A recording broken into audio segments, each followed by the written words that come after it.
Shalom semuanya. Tuhan, Bapak Ibu Saudara sekalian tetap bersemangat.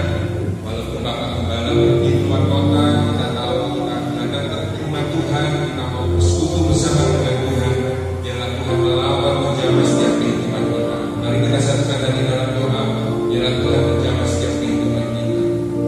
Kami bersyukur kepada-Mu ya Tuhan. Pagi hari ini kami datang ke rumah Tuhan dengan segala kerinduan kami Tuhan. Kami tahu kami milik-Mu Tuhan. Kami orang-orang kudus-Mu Tuhan. Kami tidak dapat berjalan sendiri. Kami merendahkan diri di hadapan-Mu Tuhan. Roh Kudus pimpin setiap di kehidupan kami pribadi lepas pribadi. Baik umat-Mu di sini maupun yang melihat melalui siaran YouTube.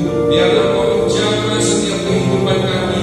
Bagi kami yang sakit, Engkau berikan kesembuhan. Bagi kami yang terbeban berat, Kau berikan kelegaan Tuhan. Kau memberikan segalanya damai sejahtera, sukacita melimpah dalam setiap kehidupan kami.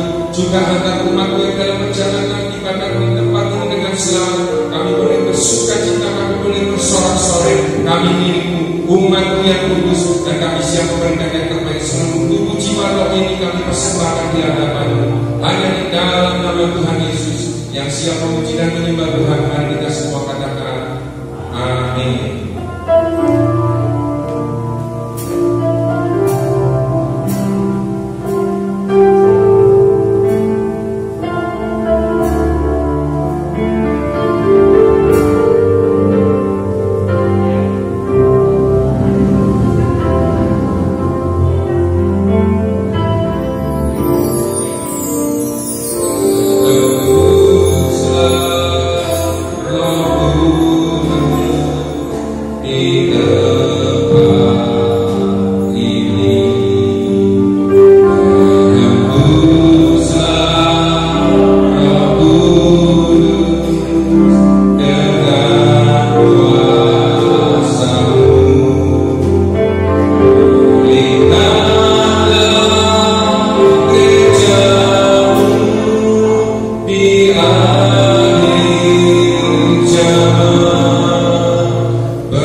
Kami mengingat Tuhan lakukan daripadamu. Terima kasih, ucapan terima kasih, terima kasih atas ucapanmu bagi setiap kami. Terima kasih, rasakan hadiratnya memenuhi setiap kami, memenuhi hati kami.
hati kita untuk kita berfirman Tuhan.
dikuduskanlah namamu. Sungguh kami mengandalkan Tuhan yang dapat mengubah kehidupan kami. Tuhan, kami mau selalu dibentuk oleh Tuhan melalui kebenaran firman Tuhan. Terima kasih Roh Kudus yang akan senantiasa memampukan kami untuk hidup sesuai dengan kehendak Tuhan. Tuhan berkati setiap kami yang sudah hadir di rumah Tuhan dengan firman Tuhan yang kami akan sama-sama renungkan. Tuhan pakai hamba-Mu yang jauh dari kesempurnaan ini sebagai alat Tuhan untuk menyampaikan apa yang menjadi kehendak Tuhan bagi setiap kami. Terima kasih Bapa di surga. Terpujilah Engkau, segala puji, hormat, kemuliaan hanya bagi Engkau. Di dalam nama Tuhan Yesus Kristus kami sudah berdoa. Haleluya. Amin. Silakan duduk Bapak Ibu Saudara. Shalom. Seperti yang disampaikan Bapak Joni tadi, minggu ini Bapak Gembala kita tidak ada bersama kita. Tapi sungguh luar biasa kalau Bapak Ibu Saudara datang ke rumah Tuhan untuk mencari Tuhan, bukan untuk mencari Bapak Gembala. Dan seperti yang sudah-sudah, kalau Bapak Gembala sedang ke Jakarta, muncullah saya.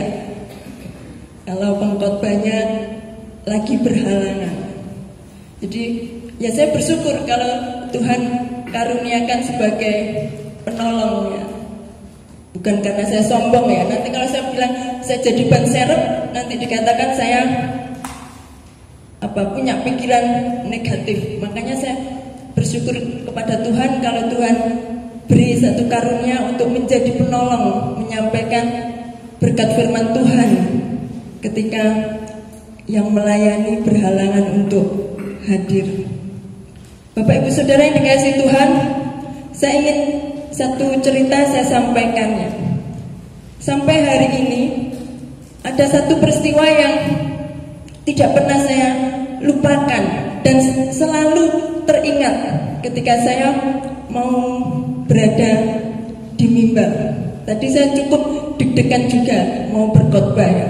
Yaitu ketika pertama kali saya punya kesempatan berkhotbah, dan kesempatan pertama itu Tuhan berikan saya berkhotbah di satu gereja besar di Surabaya, gereja yang berlatar belakang Tionghoa. Jadi kalau khotbah di sini pengkhotbahnya berbahasa Indonesia, maka di samping ada penterjemah bahasa Mandarin. Begitu juga sebaliknya.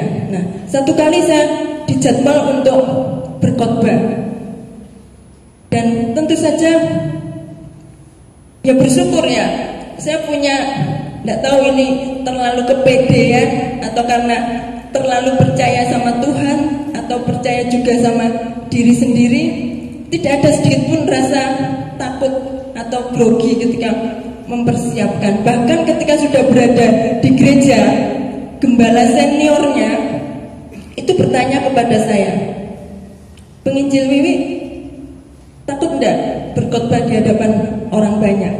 Saya katakan, tidak bosan, panggilan untuk gembala ya. Karena gembala seniornya ini adalah rektor kampus saya. Jadi saya tidak takut karena ada beliau.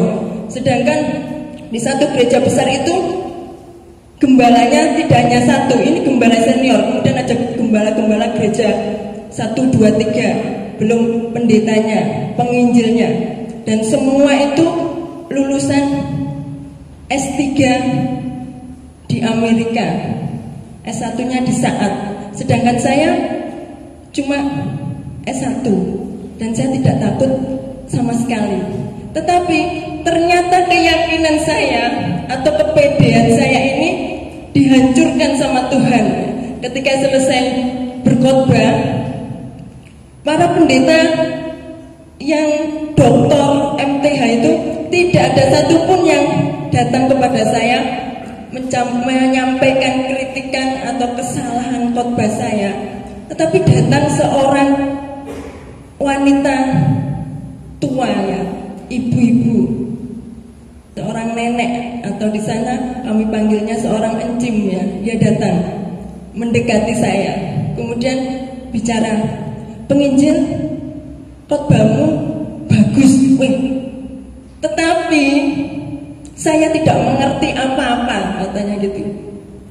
Karena bahasa yang disampaikan terlalu tinggi, terlalu intelektual, saya nggak mengerti apa-apa. Itu tempelakan yang Tuhan berikan kepada saya, sehingga saya harus belajar berbahasa yang mudah dimengerti, bahasa gaul. Karena latar belakang saya guru bahasa Indonesia, jadi terbiasa berbahasa yang tertata baku. Nah, itu yang menjadi peristiwa yang sampai hari ini itu tidak bisa saya lupakan. Nah, Bapak Ibu Saudara, jemaat Tuhan yang dikasihi Tuhan, pagi ini tema khotbah yang saya sampaikan juga firman Tuhan, pembahasan yang saya sampaikan itu cukup keras ya.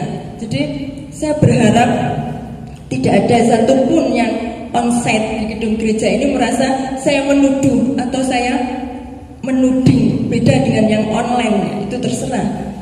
Dan firman Tuhan hari ini pun sudah membuka dosa saya atau kesalahan saya, meskipun itu kecil. Tema khotbah pagi hari ini yaitu orang kudus adalah milik Allah.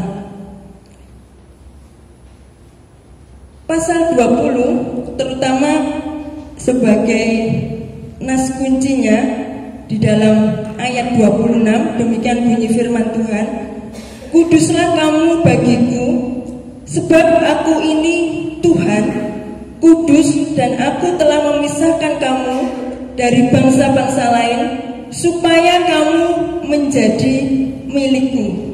Kuduslah kamu bagiku. Firman Tuhan di dalam Imamat pasal 20 ayat 26. Pasal 20 ini di dalam kitab Imamat merupakan pasal yang sangat keras yang disampaikan oleh Tuhan, firman Tuhan yang sangat keras, didahului dari pasal 18. Di dalam pasal 18, hukum Tuhan bagi umat Israel sudah dinyatakan sebagai umat Allah, umat yang sudah dipisahkan. Tuhan menuntut Israel untuk hidup kudus di dalam seluruh aspek kehidupannya sesuai dengan firman Tuhan. Peraturan yang Tuhan buat itu dimulai dari ayat 18. Bapak Ibu bisa membacanya di rumah. Di dalam firman Tuhan membahas tentang kekudusan di dalam pernikahan. Kemudian di dalam pasal 19 membahas kekudusan dalam hubungan keluarga, suami istri, anak-anak, juga ibadah kepada Tuhan. Kemudian peraturan di dalam pekerjaan, di dalam sikap dan tindakan, serta motivasi dari sikap dan tindakan itu sendiri. Itu sudah dibahas di dalam pasal-pasal sebelum pasal 20. Bahkan betapa seriusnya peraturan-peraturan dan hukum yang disampaikan Tuhan bagi umat Israel waktu itu dan bagi kita umat Tuhan sekarang, keturunan Israel, itu sangat serius, sangat keras. Tuhan tegaskan berulang kali dengan kata-kata, akulah Tuhan, akulah Tuhan Allahmu. Itu selalu Tuhan katakan berulang kali, lebih dari 7 kali. Saya sudah tuliskan ayat-ayatnya di sini. Itu satu penegasan yang Tuhan sampaikan ketika memberikan satu hukum atau peraturan kepada umatnya.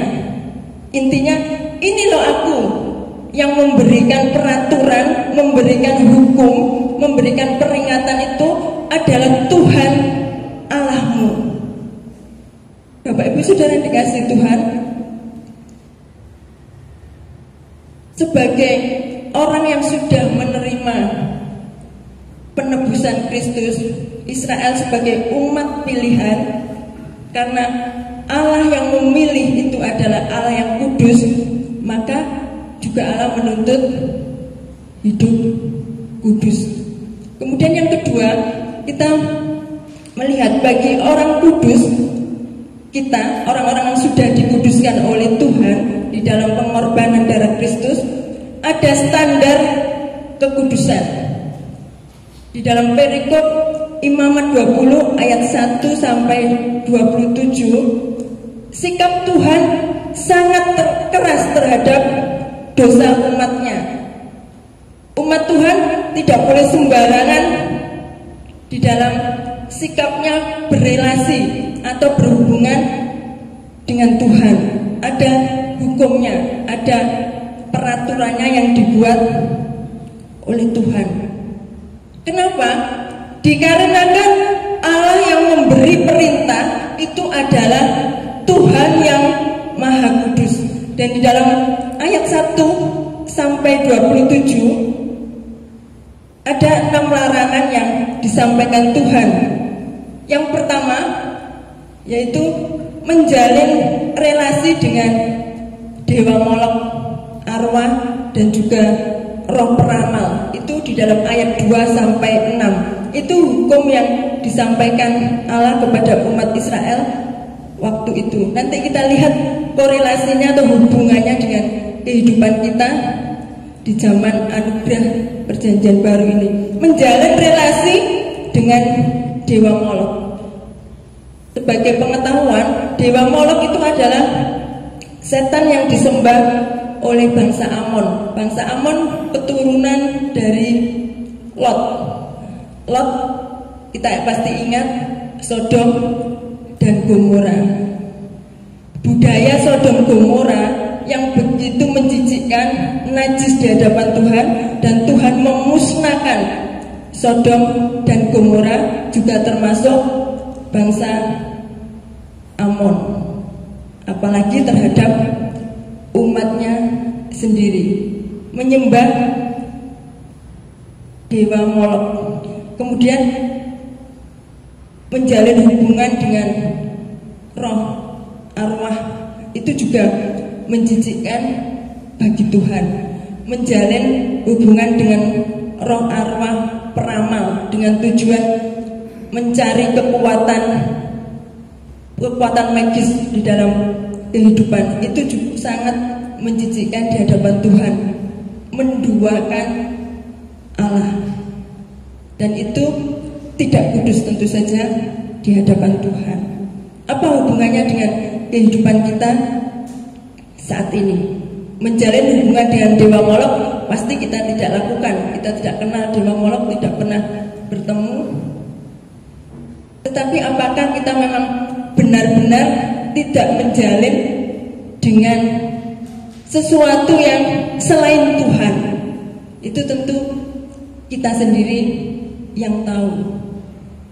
Mendatangi orang pintar, percaya dengan ramalan, mencari hari-hari keberuntungan, mencari hari-hari baik di dalam melakukan sesuatu, itu sama dengan pelanggaran menjalin relasi dengan dewa Molok, arwah, dan roh peramal. Itu menjijikkan di mata Tuhan, najis di mata Tuhan. Kalau dilakukan orang kudus, saya dan Bapak Ibu Saudara, yang adalah milik Allah.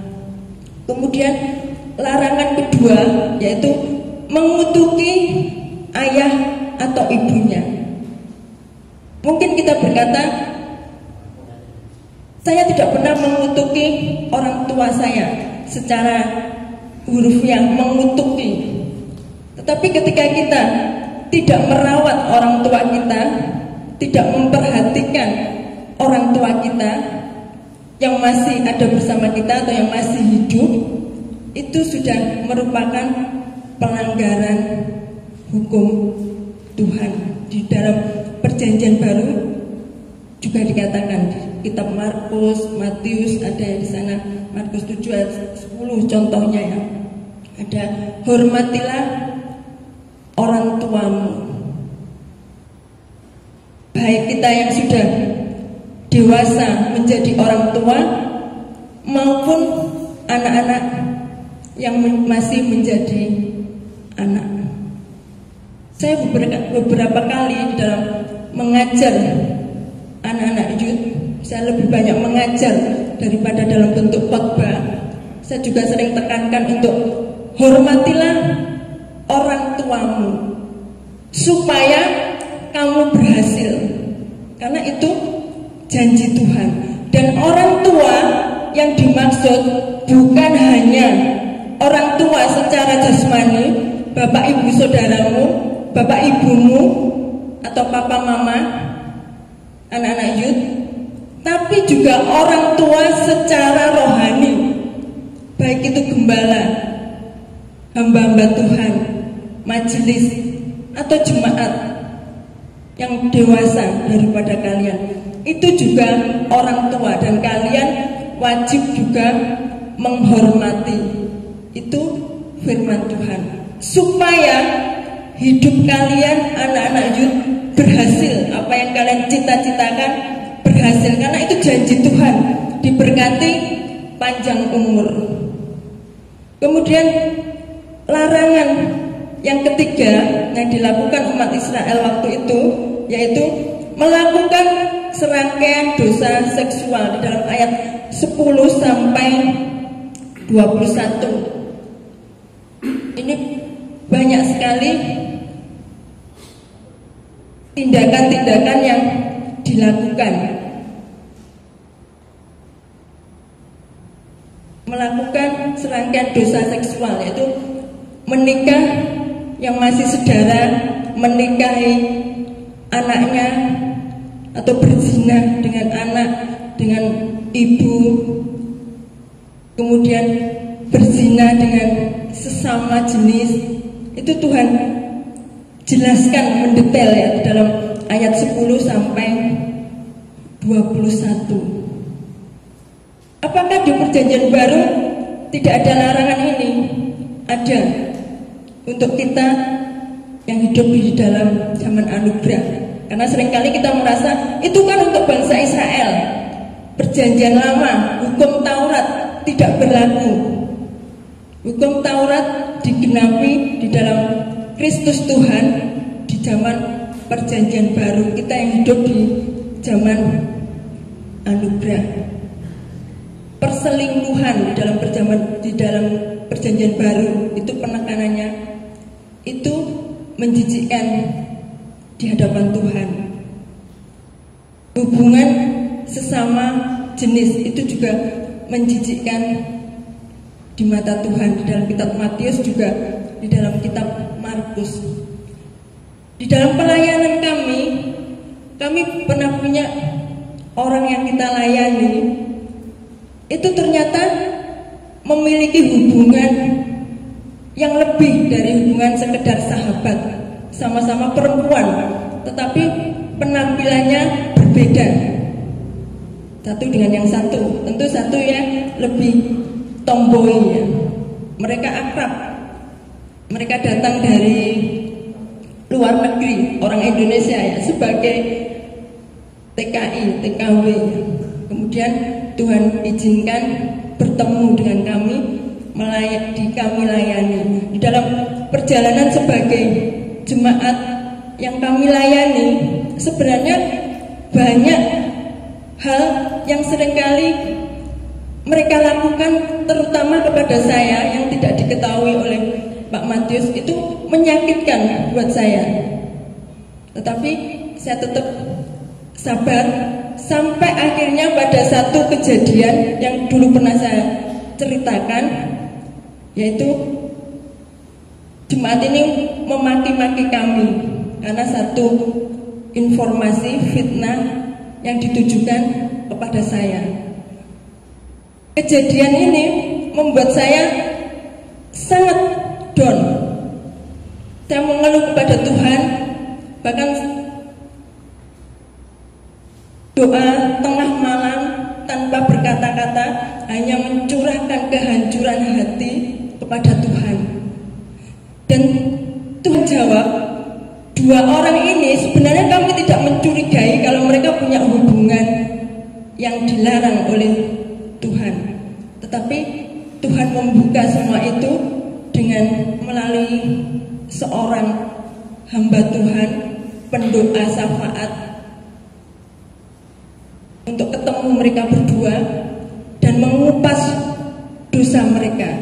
Akhirnya mereka menceritakan apa yang mereka lakukan. Mereka mengatakan setelah peristiwa mereka memaki-maki kami, itu Tuhan menghukum mereka dengan kehidupan yang sangat memprihatinkan dengan berbagai peristiwa sampai dosa mereka dibongkar oleh seorang hamba Tuhan ini. Bapak Ibu Saudara dikasih Tuhan, setiap dosa, pelanggaran hukum Tuhan itu pasti ada akibatnya. Kita lihat nanti sanksi keras yang Allah berikan kepada umat Israel. Kemudian yang keempat, larangan mengikuti budaya bangsa-bangsa lain. Ketika Israel menduduki satu daerah, Tuhan Allah selalu tekankan jangan mengikuti apa yang mereka lakukan. Budaya di mana tanah itu kamu duduki, baik itu di Mesir, peperangan dengan berbagai bangsa untuk menuju Kanaan, itu selalu Tuhan tekankan. Juga pada saat nanti kamu sampai di tanah Kanaan, kamu juga jangan mengikuti budaya orang-orang Kanaan, dan itu dilanggar oleh bangsa Israel. Kaitannya dengan kehidupan umat Tuhan saat ini, yaitu kita berada di tengah-tengah bangsa yang belum mengenal Tuhan, mayoritas lingkungan yang tidak mengenal Tuhan. Dan Tuhan mau kita tidak menjadi seperti mereka, terkontaminasi, tidak seperti bunglon. Kalau bunglon berada di pohon warna coklat, dia juga akan menjadi coklat. Di warna hijau, dia menjadi hijau. Itu bunglon. Tapi orang kudus, umat Tuhan, kalau di lingkungan yang berwarna hitam, harus tetap putih, ditunjukkan tetap putih, tidak juga menjadi hitam. Bukan kita keluar dari lingkungan itu karena kita punya amanat agung Tuhan, yaitu menjadi saksi. Kalau menjadi saksi pasti harus berada di tengah-tengahnya, membaur. Tadi malam saya mengajari anak-anak youth merenungkan satu firman Tuhan di Mazmur 1 waktu itu. Untuk mereka renungkan, kemudian mereka sampaikan berkatnya untuk di-sharingkan. Hasilnya mereka bagus di dalam merenungkan firman Tuhan. Mudah-mudahan juga mereka lakukannya. Mengenai orang benar dan orang fasik. Ada yang sharing, mereka berada di teman-teman yang kehidupannya tentu sangat berlawanan dengan kehidupannya sebagai anak Tuhan. Dan mereka mengatakan tetap bersama mereka, berteman dengan mereka, tetapi tidak melakukan apa yang mereka lakukan. Contohnya merokok untuk anak pria, berdandan yang tidak wajar untuk anak cewek, ya. Kemudian pergaulan seks bebas itu tidak boleh ada di dalam kehidupan anak-anak Tuhan. Anak-anak Tuhan menggarami mereka, tetapi tidak menjadi seperti mereka. Dan bentengnya tentu saja adalah firman Tuhan. Kemudian larangan kelima yaitu menyentuh binatang-binatang haram. Di dalam ayat 25, ini zaman perjanjian lama. Untuk zaman perjanjian baru, Tuhan Yesus katakan yang haram bukan yang kita makan, tetapi yang keluar. Bukan yang masuk ke mulut kita, tetapi yang keluar dari mulut kita, itu yang haram untuk kita umat Tuhan dalam zaman anugerah ini. Yang najis di hadapan Tuhan itu adalah apa yang kita keluarkan dari mulut kita. Tentu saja tutur kata yang menghancurkan, yang tidak membangun. Dan larangan keenam ini juga sama dengan yang pertama tadi, yaitu membuka diri sampai kerasukan arwah atau roh peramal. Itu di dalam ayat 27. Bapak Ibu Saudara yang kasih Tuhan, meskipun itu disampaikan Allah kepada umatnya di zaman perjanjian lama pada bangsa Israel waktu itu, tetapi standar kekudusan Tuhan tidak pernah berubah sampai hari ini. Dibuktikan dengan zaman Tuhan Yesus di perjanjian baru. Setiap ayat yang ada di zaman perjanjian lama digenapi di dalam perjanjian baru. Dan pelanggaran terhadap perintah Tuhan itu disamakan dengan perbuatan zina, artinya menduakan Tuhan. 6 larangan tadi di ayat-ayat pasal 1 sampai 27 itu juga ditunjukkan oleh Tuhan sanksinya yang sangat keras, yaitu hukuman mati, dilempari batu, dan itu harus dilakukan sesama umat Israel. Dan kalau sesama umat Israel tidak melakukannya, itu Tuhan sendiri yang melakukannya. Tuhan sendiri yang menghukum mereka.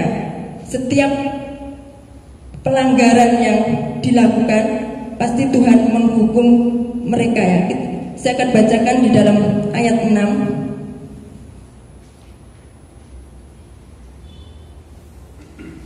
Dari ayat 4, ya. Tetapi jikalau rakyat negeri menutup mata terhadap orang itu ketika ia menyerahkan seorang dari anak-anaknya kepada Molok dan tidak menghukum dia mati, maka aku sendiri akan menentang orang itu serta kaumnya dan akan melenyapkan dia dari tengah-tengah bangsanya, dan semua orang yang turut berzina mengikuti dia, yakni berzina dengan menyembah Molok, orang yang berpaling kepada arwah atau kepada roh-roh peramal, yakni yang berzina dengan bertanya kepada mereka, aku sendiri, itu kata Allah, akan menentang orang itu dan melenyapkan dia dari tengah bangsanya.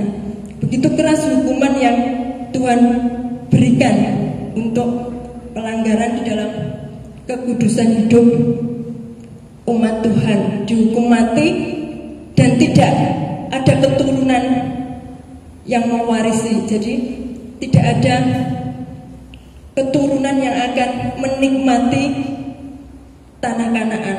Namanya dihapus dari silsilah suku atau bangsa Israel. Itu hukuman yang Tuhan lakukan bagi setiap pelanggaran. Bagaimana dengan saya dan saudara kalau kita melanggar hukum Tuhan? Pasti tidak langsung dihukum mati seperti zaman PL, tetapi setiap pelanggaran dosa yang kita lakukan pasti ada konsekuensinya, ada hukumnya yang terjadi. Saya pernah menantang anak Ayut begini, kalau kalian tidak percaya, saya menyampaikan bahwa harus hati-hati di dalam pergaulan buruk, kehidupan seks bebas, pernikahan tidak seiman, melakukan hubungan seks sebelum menikah. Itu ada akibatnya, konsekuensinya seumur hidup. Saya tantang, lakukanlah. Saya begitukan. Kalau kalian tidak percaya firman Tuhan yang sampaikan, saya sampaikan. Tentu kalian sendiri yang akan menanggung akibatnya, konsekuensi dari dosa yang dilakukan. bahkan keturunannya. Ingat dosa yang dilakukan Daud, anak yang dihasilkan dihukum Tuhan meninggal. Bapak Ibu Saudara yang kasih Tuhan, Tuhan adalah Tuhan yang kasih. Melakukan perintah Tuhan, hukum Tuhan untuk hidup kudus itu mutlak, bukan untuk dipilih. Jadi harus. Apakah bukan berarti kita tidak bisa berbuat dosa? Bisa, karena kita masih hidup di dunia di dalam tubuh jasmani. Tetapi Tuhan yang kasih itu akan mengampuni kita ketika kita benar-benar datang kepadanya dengan pertobatan yang tulus, dengan hancur hati. Tuhan akan mengampuni.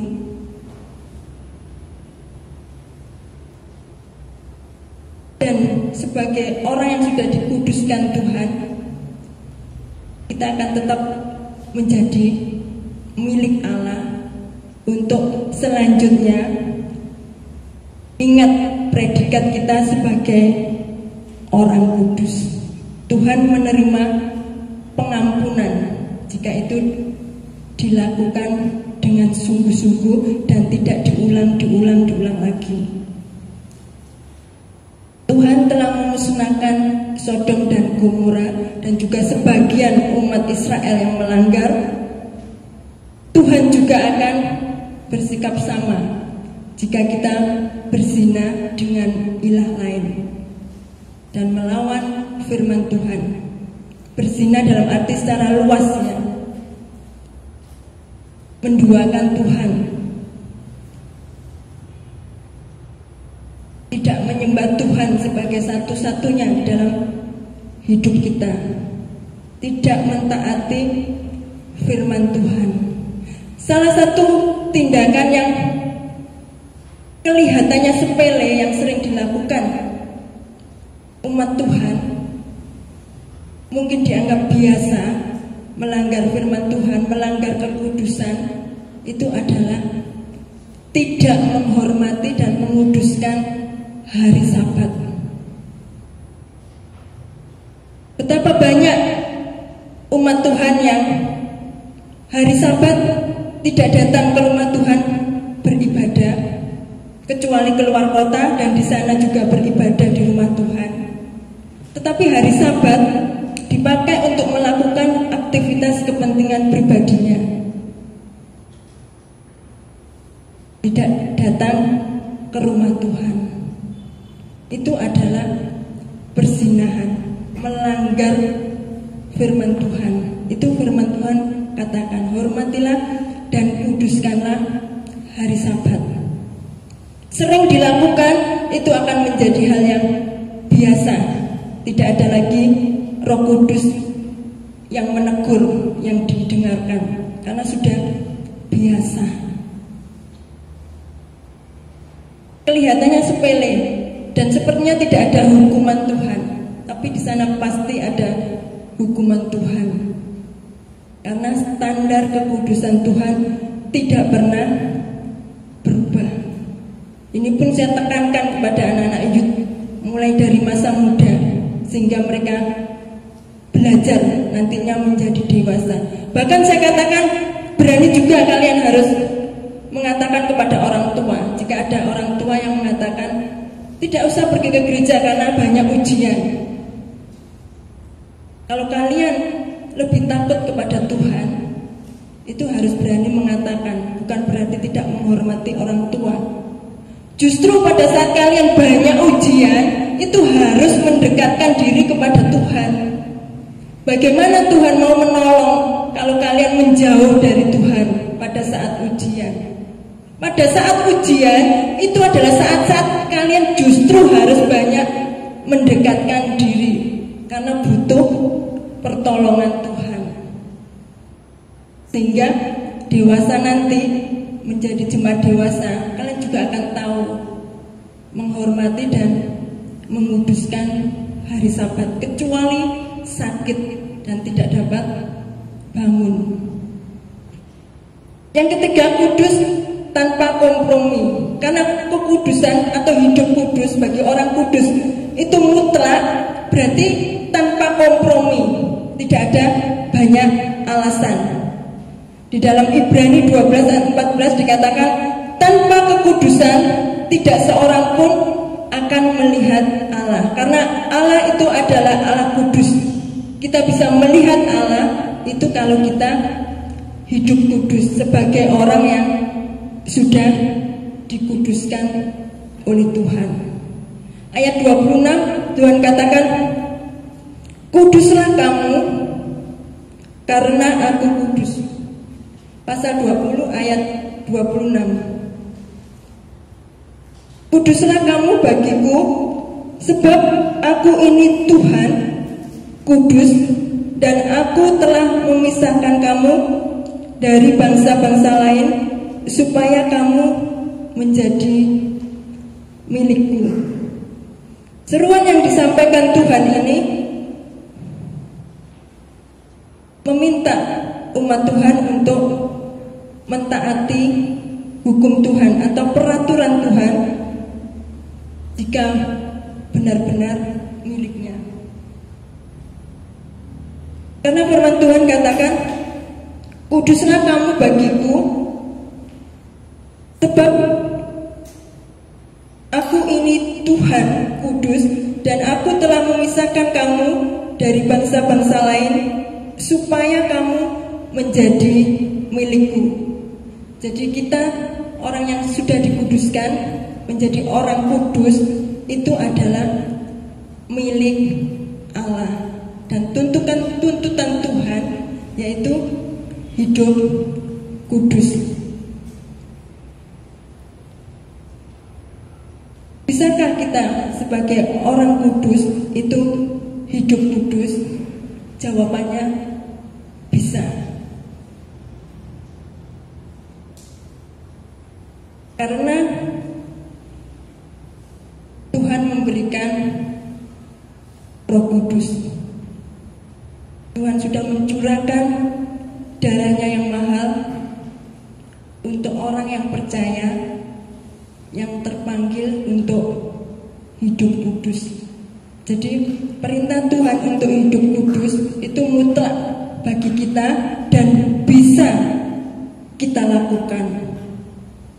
Bukan kita pilih kita lakukan atau enggak, tapi mutlak harus kita lakukan dan kita bisa. Hidup kudus bagi umat Tuhan itu harus dilakukan setiap hari. Apakah saya tidak pernah melanggar? Pernah. Bahkan ketika saya mempersiapkan khotbah ini, saya sudah Tuhan singkapkan.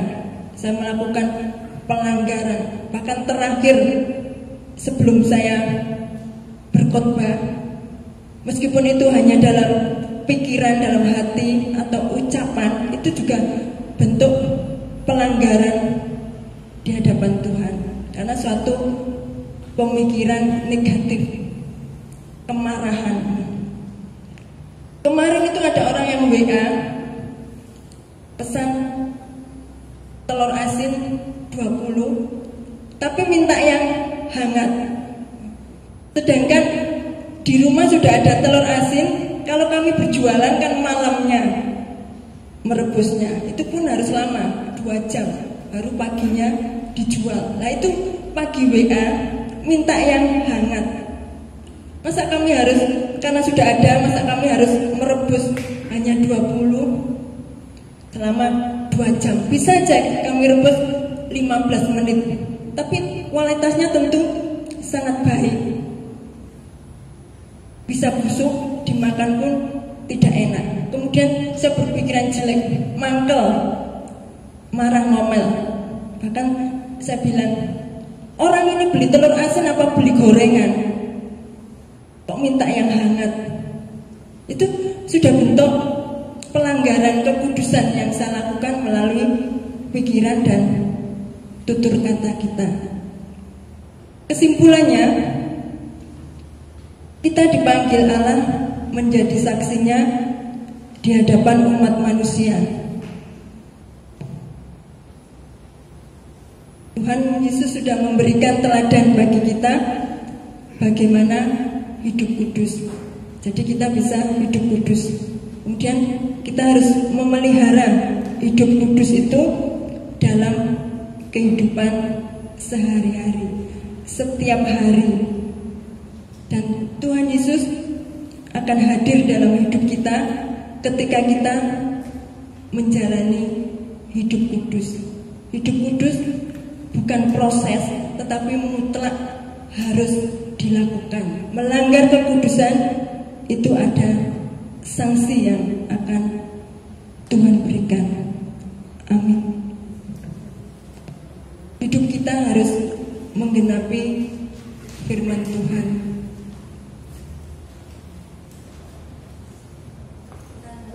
Kita akan naikkan satu pujian, hidupku menggenapi firman-Mu.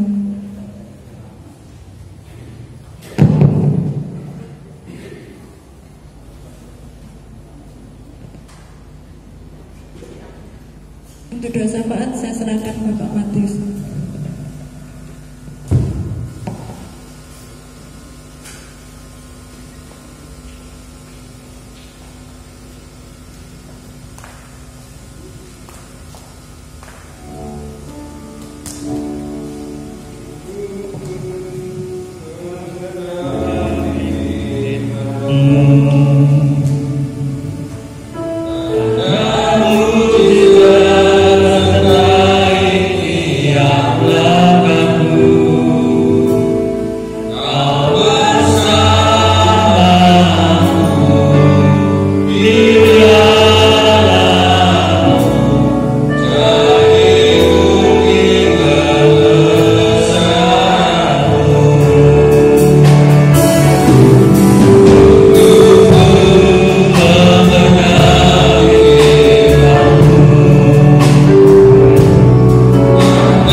firman Tuhan pagi hari ini.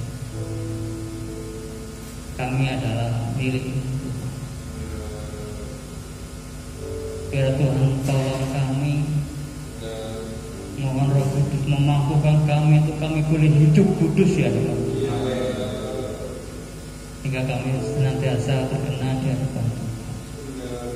Terima kasih Tuhan. Berkati Bu Wiwi yang sudah menyampaikan kebenaran Tuhan, kiranya terus tambahkan hikmat yang dari Tuhan, urapan yang dari Tuhan turun atas kami. Engkau berkati hidup kami, berkati di dalam pelayanan. Terima kasih Tuhan. Berkati kami yang sudah menerima berkat firman Tuhan pagi hari ini. Biar kami menjadi pelaku-pelaku kebenaran firman. Terima kasih ya Tuhan Yesus. Tuhan Yesus, kami saat ini kami juga berdoa untuk bangsa dan negara kami. Kiranya Tuhan menolong bangsa kami, memberikan kesejahteraan bagi bangsa Indonesia ini, memulihkan keadaan perekonomian yang ada di Indonesia.